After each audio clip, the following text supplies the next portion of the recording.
Y yo no haber sido la que jugó Powerball en la calle llana. Bienvenidos a Última Palabra. Hoy, como todos los martes, nos acompaña el exsecretario de Hacienda, Francisco Párez. Con él vamos a estar hablando de este tema de los arbitrios. Se nos está diciendo que el gobierno ha comenzado a evaluar si eliminan los arbitrios de los autos, que de por sí usted sabe que son más caros en Puerto Rico. Esto como una medida para quizás acomodarse a los aranceles que ha establecido el gobierno de Donald Trump. Aunque estos están en pausa, el gobierno dice estarse preparando. ¿Es esto algo para las gradas? ¿Se ha intentado antes? ¿Cómo se haría? Eso lo discutimos con Francisco Párez en Cortando la Grasa. Y también hoy nos visita Juan Dalmao, ex candidato a la gobernación del Partido Independiente Puertorriqueño y de la Alianza País. Dentro del día de hoy vamos a estar hablando con Juan, primero teniendo una conversación muy cándida postelectoral que no hemos tenido la oportunidad de darnos, pero más allá de eso, hablando de cómo se dio ese proceso, qué debemos estar viendo de cara al futuro y cómo ha cambiado ese tablero político en Puerto Rico. Pero antes, durante los pasados días y quizás semanas estuvimos hablando de una serie de procesos de confirmación, particularmente el de Verónica Ferraioli, que dio muchísimo que hablar dentro de una comisión total donde salieron a relucir diferentes asuntos. Más allá del asunto de las planillas, trabajos en múltiples lugares, posibles conflictos de interés, pero dentro de todo este proceso, luego de que la gobernadora retirase este nombramiento, ha decidido nombrar a Verónica Ferraioli como la nueva coordinadora de eficiencia del gobierno de Puerto Rico. De hecho, han llegado tan lejos como a hacer este puesto uno análogo a lo que por ahí dicen que es el Elon Musk criollo en nuestro caso, la Elon Musk boricua. Pero cuando hablamos de este departamento de eficiencia, particularmente ¿a qué nos estamos refiriendo? ¿Cuáles son las funciones que le han sido delegadas a Verónica Ferraioli? ¿Por qué hemos visto una movida por parte de la gobernadora en este ámbito? Cuando vemos esta orden ejecutiva de la gobernadora para dar estas facultades a Verónica Ferraioli luego de que su nombramiento fuese retirado, pues mire, primero cabe mencionar que hay muchas de estas facultades que ya le son otorgadas a múltiples agencias mediante sus leyes orgánicas. Pero yo creo que aquí hay una movida política sumamente importante y aquí se está dando un choque de trenes entre el presidente del Senado y la gobernadora de Puerto Rico. La gobernadora de Puerto Rico además confiere en esta orden ejecutiva a Verónica Ferraioli las mismas facultades que le confirió en la orden número 9 como secretaria de Estado. Así que, ¿qué le está diciendo a Tomás? Le está diciendo a Tomás: me hiciste retirar el nombramiento, pero se quedó con el mismo poder, con el mismo sueldo y ahora mismo la estoy promoviendo, dándole más facultades que la que antes tenía. Nos lleva a preguntarnos por qué la gobernadora, dentro del momento tan crítico que se vive y que vive su gobernanza, ha decidido darle tanto poder al matrimonio Domenech-Ferraioli. Estos son temas que vamos a seguir tocando en este espacio porque ciertamente Puerto Rico necesita certidumbre sobre sus servidores públicos y aquí será usted el que tenga la última palabra.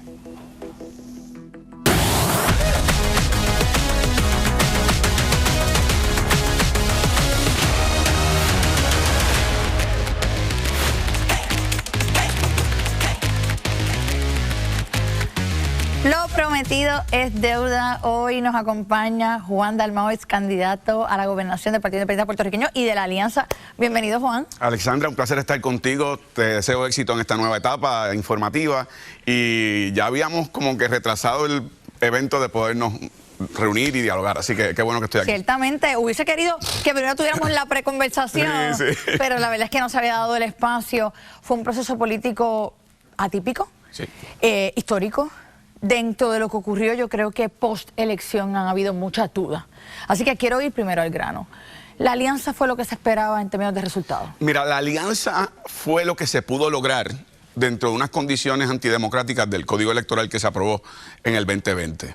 No podíamos hacer coaligación, no podíamos llegar a unos entendidos de unas alianzas que no representaran una fusión, porque cada organización tiene una identidad propia muy particular. Tú lo has comentado en otras ocasiones y yo estaba muy consciente de eso también en el proceso de los diálogos, en donde pues hay candidatos de Victoria Ciudadana que son candidatos estadistas, que son candidatos que venían del Partido Popular, que eran no afiliados.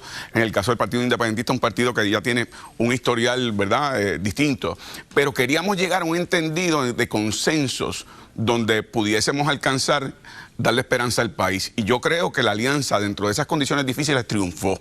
Se logró no solamente ¿verdad? Una segunda posición. Se logró un liderato nuevo político el día de las elecciones en el precinto 2, en el precinto 3, candidatos de Victoria Ciudadana lograron la elección, luego vinieron las irregularidades de los votos adelantados. Además, pues también el día de las elecciones Adriana Gutiérrez logra una elección. Puedo comprender que haya personas que tenían unas expectativas mayores, pero dentro de las condiciones que tuvimos que enfrentar era muy complicado y muy difícil. ¿Se arrepiente de los acuerdos que se hicieron? ¿Los hubiese hecho de forma distinta? Mira, no me arrepiento porque creo de nuevo que se logró algo histórico. Creo que tenemos que aprender de las lecciones porque nosotros comenzamos los diálogos de la alianza muy tarde. Ahora tenemos 4 años. ¿Con quién se hizo este diálogo o estos acuerdos? ¿Quiénes particularmente formaron parte del comité de diálogo de cada una de las organizaciones? Ok, en el caso del Partido Independentista participaba el licenciado Adrián González y participaba el licenciado Fernando Martín. ¿Usted no estaba directamente en los acuerdos? Directamente no, pero sí participaba de conversaciones. En aquel momento el licenciado Manuel Natal era coordinador general. Posteriormente, ya después de los acuerdos, hay unos cambios en el liderato de Victoria Ciudadana. Eso sí, nosotros logramos, en el caso de Victoria Ciudadana, que hubiese un grupo que participaba de esos entendidos. Después de esos entendidos, el Comité Central del Partido Independentista, que lo componen presidentes de todos los comités, refrendó el entendido y luego la Asamblea General, al igual que en el caso de Victoria Ciudadana, una Asamblea General validó los acuerdos. ¿Cómo se escogieron los candidatos de la alianza? Mira, particularmente en la papeleta nacional. Mira, en la papeleta nacional hubo unos diálogos. Originalmente teníamos la preocupación, tú sabes que todavía en Puerto Rico no existe una cultura plena del voto por candidatura, voto mixto. Eso iba a ser un gran reto. Y entonces habíamos pensado, mira, y te voy a ser absolutamente cándido para ti y tu público. Por favor. Al principio se pensó que la alianza iba a ser el apoyo de Victoria Ciudadana a mi candidatura a la gobernación y el apoyo del PIB a la candidatura de Manuel Natal y no postular candidato en San Juan. Eso se fue construyendo posteriormente. Y entonces, en el caso de Victoria Ciudadana, deseaban que hubiese una candidatura a nivel nacional de comisaría residente y ahí entonces llegamos a unos entendidos para que fuera Irma Rivera Lacén con un abultado, ¿verdad?, historial de derechos humanos, derechos civiles. ¿Hubo otros candidatos sobre la mesa además de Ana Irma? En un momento dado, en una reunión, se planteó, porque para Victoria Ciudadana era bien importante tener esa candidatura, que los candidatos que estaban electos, todos estaban disponibles para ser candidatos. Okay. Entonces se evaluó y entendíamos que, ¿verdad?, de parte y parte, que Ana Irma tenía la experiencia, había sido presidenta del Colegio de Abogados, senadora electa, había tenido un desempeño muy bueno en el Senado, un historial de defensa de las comunidades LGBTQ+, lo que tiene que ver con derechos humanos, derechos civiles. Así que nos parecía que era una representación para esa ¿verdad?, papeleta. ¿Quién escoge a Ana Irma? ¿La escoge el Partido Independentista o la escoge el Movimiento Victoria Ciudadana? La propone Victoria Ciudadana y nosotros entonces refrendamos la propuesta. Dentro de ese proceso, usted ahorita hablaba de que tenían identidades muy distintas, y particularmente que Victoria Ciudadana también representaba estadistas en el proceso.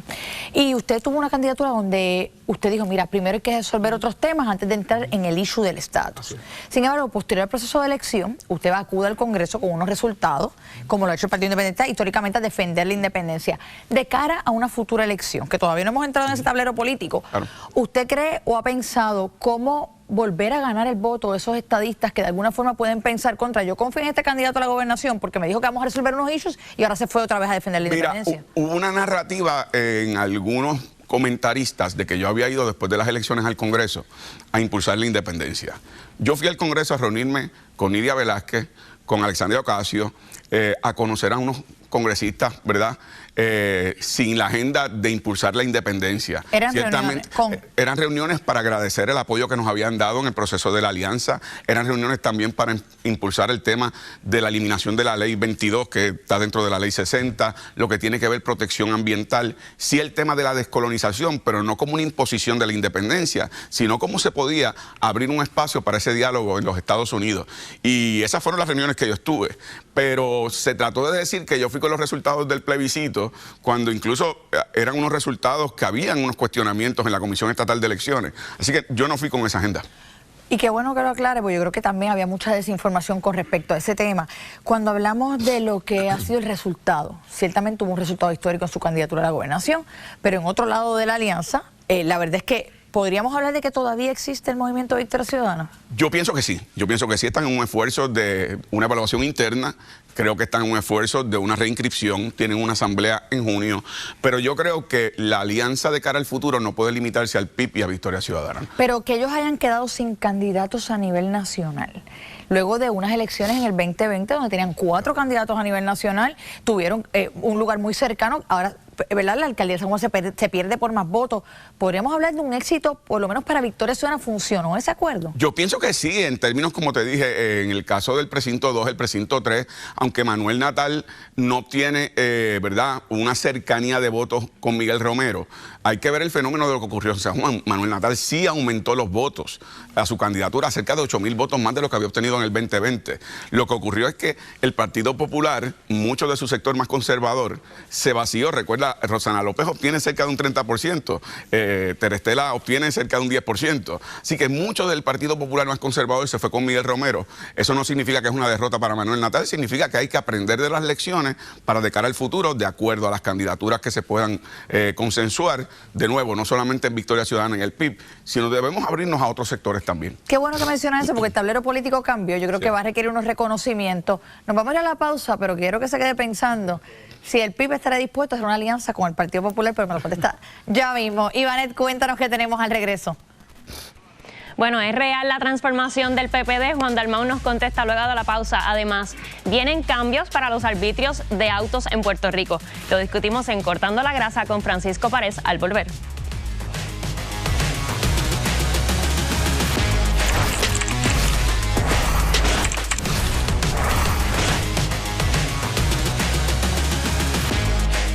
Ya estamos de regreso en Última Palabra y dejamos una pregunta sobre la mesa.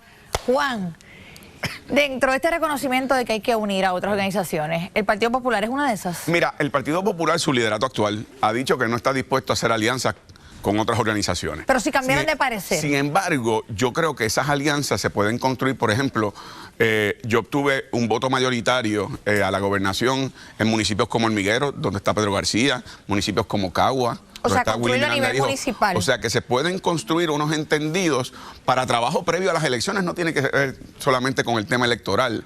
Así que yo sí no cierro las puertas a nada, Alexandra. No se pueden, ¿verdad?, anticipar estrategias de cara al futuro, pero yo creo que hay un escenario, como tú bien lo describes, que es un tablero político completamente distinto y que se fue construyendo. No solamente cuando, ¿verdad?, comenzaron candidaturas como Rogelio Figueroa, en el caso de tu candidatura independiente, la de Manolo Sidre, y posteriormente lo que se logró en el 2020 con nuestras candidaturas. Ha habido un cambio en el tablero electoral y yo creo que hay que reconocerlo y hay que honrar a los electores que tienen la confianza en nosotros. Sin duda alguna, dentro de ese proceso de buscar alianzas, ¿ya ustedes han comenzado un trabajo con diferentes organizaciones que puedan hablar del mismo? Sí, no podría decirlo públicamente porque no estoy autorizado, pero te puedo decir que yo me he reunido con personas que son del Partido Popular o que habían sido del Partido Popular, con personas del PNP. ¿Se van a robar gente? No tanto de robar gente, eso se lo dejamos al PNP y al Partido Popular, pero la realidad es que hay consensos en donde podemos alcanzar unos entendidos. Por ejemplo, hay personas que yo en la legislatura tuve coincidencias cuando fui senador que favorecieron legislación, por ejemplo, para proteger derechos de la comunidad sorda, derechos de la mujer. Podemos discrepar en el tema de estatus al final del camino, para eso habrá otro proceso. Pero si queremos tener una buena gobernanza y una gobernanza inclusiva donde los mejores y las mejores, los que tengan los méritos, puedan ejercer esa función, que así lo hagan. ¿Van a volver a correr junto a Victoria Ciudadana? Bueno, esa es una de las posibilidades. Hay que ver qué ocurre finalmente con Victoria Ciudadana y su reorganización y qué determinaciones ellos toman. Yo aprendí en este proceso, Alexandra, que en la alianza la clave fue, ¿verdad?, dentro de las dificultades que enfrentamos, discreción, respeto mutuo y saber que pueden haber diferencias, pero construir sobre consenso. Y yo creo que eso todavía existe. Yo no veo por qué ha cambiado. Si fuesen a unirse nuevamente a Victoria Ciudadana, ¿habría la posibilidad de que el candidato o candidata a la gobernación sea de Victoria Ciudadana? Eso se tendría que dialogar, ¿verdad? De Pero acuerdo ustedes estarían a viabilidad. abiertos a esa posibilidad. Todas esas conversaciones están abiertas, naturalmente. Yo he seguido trabajando y voy a seguir trabajando. Y yo he trabajado. ¿Te interesa volver a aspirar a la gobernación en el 2022? Mira, es muy temprano para decirlo, pero yo soy consciente de la responsabilidad histórica que tengo también después del resultado electoral que hubo. Así que hay que escuchar a la gente, hay que escuchar los diálogos que se puedan tener con Victoria Ciudadana o con otros sectores, y eso se toma la determinación posteriormente. Pero hay que hacer primero un trabajo de base, de reorganización, y un trabajo también de aprender de las lecciones de lo que fue esta campaña, porque fue una campaña muy difícil. El hecho de que sacaran de la papeleta a los legisladores de Victoria Ciudadana en un acto antidemocrático impulsado por el PNP, lo que fue también sacaran a Irma Rivera Lacén, que fue certificada en julio, apenas a meses de una elección, cuando los otros candidatos estaban corriendo hace tiempo. Pero yo creo que en el caso de Ana Irma fue uno de los lugares donde se vio más, quizás, un mal funcionamiento o un fracaso de la alianza, porque tenías un candidato de agua del PIB que obtuvo una cantidad significativa de votos, y esos votos, por ejemplo, que usted obtuvo no se vieron reflejados en su candidatura. Así es, pero sin embargo, cuando uno toma en cuenta la dificultad que enfrentó Ana Irma Rivera Lacén, ¿verdad? Por lo que te mencioné, apenas unos meses de campaña, lo que tiene que ver una transformación política. El PIB es un partido que cumple 80 años el año que viene, y por lo tanto tiene una cultura electoral de su electorado que es distinta, y aunque su liderato y su Asamblea General hizo el llamado para que se votara por los candidatos de la alianza, puede haber habido electores que así no lo hicieron. Por eso hay que construir sobre esas lecciones. Juan, como dicen los reggaetoneros, los números hablan por sí solos. El reconocimiento de la base electoral de Puerto Rico requiere que para que se logre una mayoría, por lo menos una mayoría electoral, hay que contar con el sector estadista. ¿Ustedes están preparados para poder movilizar una estrategia sabiendo que Pablo José va a estar en ese tablero en el 2028 para poder atraer a los estadistas luego de un cierre de campaña donde predominaron las banderas del Partido Independentista, donde había un mensaje, donde había una posición con señalamientos de comunismo, de independencia? ¿Sabes? ¿Se está preparado para reconquistar el voto estadista? Yo no tengo duda. De hecho, yo soy el único candidato que puedo decir, y tú viviste esto la vez que fuiste candidato independiente y posteriormente, soy el único candidato que puede decir que el apoyo electoral que yo obtuve no fue de una tribu político-partidista. A mí me apoyó personas que son estadistas, que habían votado antes por el Partido Popular. ¿Cree que lo van a volver a hacer en un 2028? No tengo duda, y vamos a crecer todavía más. Tenemos unas nuevas generaciones. En los simulacros electorales en las escuelas superiores públicas y privadas barríamos en un 70%. Así que yo creo que estamos construyendo ese cambio. El tiempo en los pueblos a veces toma más tiempo, pero de que estamos en el camino correcto, yo no tengo duda. Juan, ahora, te voy a pedir algo. Claro que sí. Mi esposa me envió un mensaje, me quiero excusar con la audiencia porque tengo catarro, por eso me oigo así. Así que mi esposa me regañó, explícale a la gente que te oyes así porque tienes catarro. Así que le enviamos un saludo afectuoso también a toda la familia. Gracias, igualmente. Contra Juan, gracias por estar con nosotros. No, siempre a tu disposición, y después continuamos el diálogo, claro. Aquí el tiempo, mira, la magia de la televisión, el tiempo es corto, pero nos quedan temas por hablar, que se repita. Culpa de Ferdinand. Eso es así. Bueno, todavía queda mucho más. Ivane, cuéntanos qué hay. Bueno, veremos cómo será el futuro de este partido. Bueno, al regreso, escuche esto. El gobierno está considerando unos cambios en los arbitrios de los autos en Puerto Rico. ¿De qué trata? Te lo contamos en Cortando la Grasa con Francisco Párez. Pero antes, voy contigo, Ale.